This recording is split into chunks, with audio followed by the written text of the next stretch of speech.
উজনিত মুখ্যমন্ত্ৰী ডক্টৰ হিমন্ত বিশ্ব শৰ্মাৰ মাৰাথান নিৰ্বাচনী প্ৰচাৰ ভাৰত মাতা কি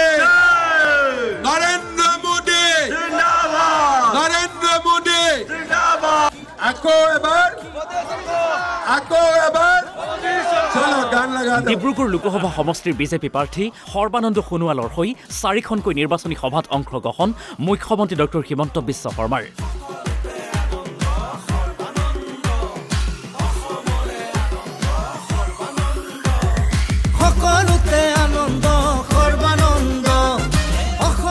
নাচিবাগী প্ৰচাৰ চলালে মুখ্যমন্ত্ৰী ডক্টৰ হিমন্ত বিশ্ব শৰ্মাই এতিয়া কি হ'ব আমি আকৌ এবাৰ নাচিব লাগিব হ'বনে নাই আকৌ এবাৰ চলো গান লগা দো মোদী কি গ্যারেন্টি মামা কি ওয়ারেন্টি ঠিক আছে তো ডাবল গ্যারেন্টি হৈ গল গ্যারেন্টি আছে গ্যারেন্টি লগত এতিয়া ওয়ারেন্টি আহি গল মোদীৰ গেৰাণ্টি মামাৰ ৱাৰেণ্টিৰে মাৰ্ঘেৰিটা নাহৰকটীয়া দুলিয়াজান খোৰাঙত ব্যাপক নিৰ্বাচনী প্ৰচাৰ মুখ্যমন্ত্ৰীৰ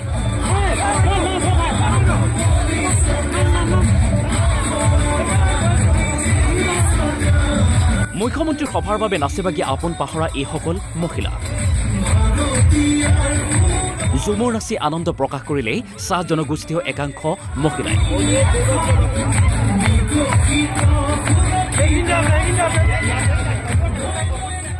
নিৰ্বাচনী প্ৰচাৰ সভাত অংশগ্ৰহণ কৰি জাতীয়তাবাদী নেতাক আক্ৰমণ মুখ্যমন্ত্ৰী ডক্টৰ হিমন্ত বিশ্ব শৰ্মাৰ কাৰ প্ৰসংগৰে দল সংগঠনৰ একাংশ নেতাক আক্ৰমণ মুখ্যমন্ত্ৰীৰ জাতীয়তাবাদৰ কথা কোৱা মানুহে সমাজখনক বিপথে পৰিচালিত কৰিব খোজে বুলি উল্লেখ মুখ্যমন্ত্ৰীগৰাকীৰ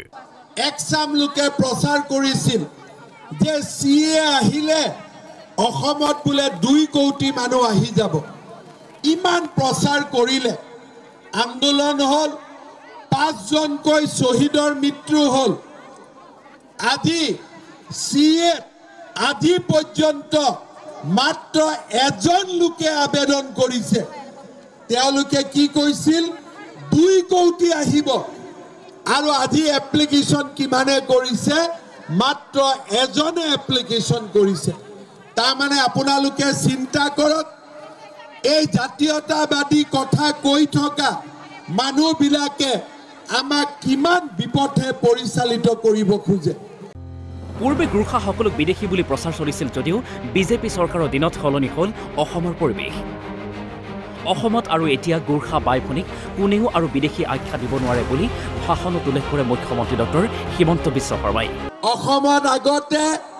গুৰ্খা ভাই ভনীসকলক বিদেশী বুলি কোৱা হৈছিল আমাৰ চৰকাৰ আহিলে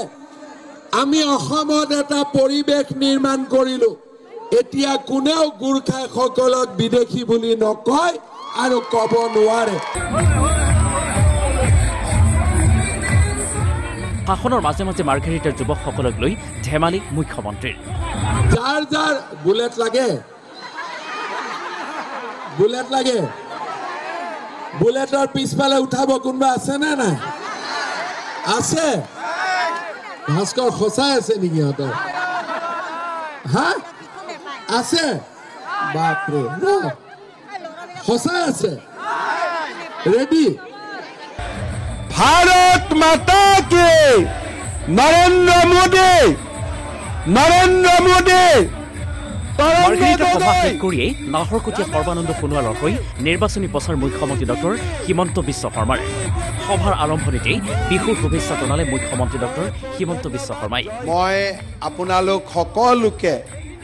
বহাগ বিহুৰ বহুত শুভেচ্ছা জনাইছো ইয়াৰ পাছতেই কংগ্ৰেছক তীব্ৰ আক্ৰমণ মুখ্যমন্ত্ৰীগৰাকীৰ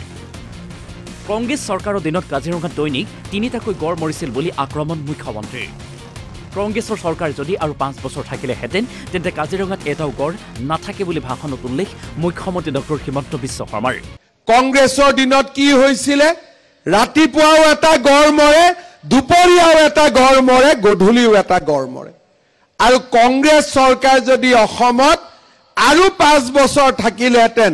কাজিৰঙাত এটাও গড় বাছি নাথাকিলেহেঁতেন সেই কথা একেবাৰে খাটাং আছে ভাষণত আন্দোলনকাৰীক তোলাধুনা দিয়ে মুখ্যমন্ত্ৰীয়ে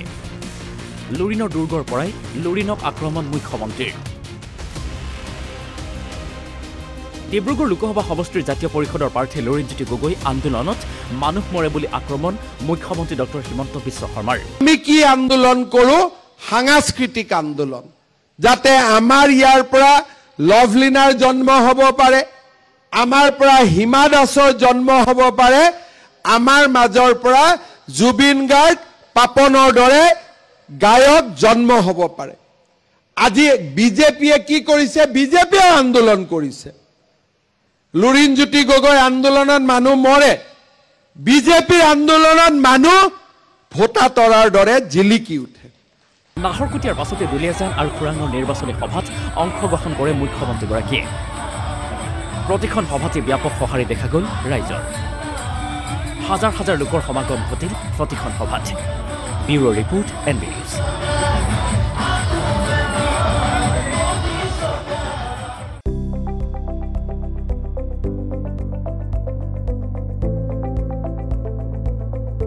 NB নিউজ, সহজ সৰল ভাষাত নৱভাৰতৰ কথা।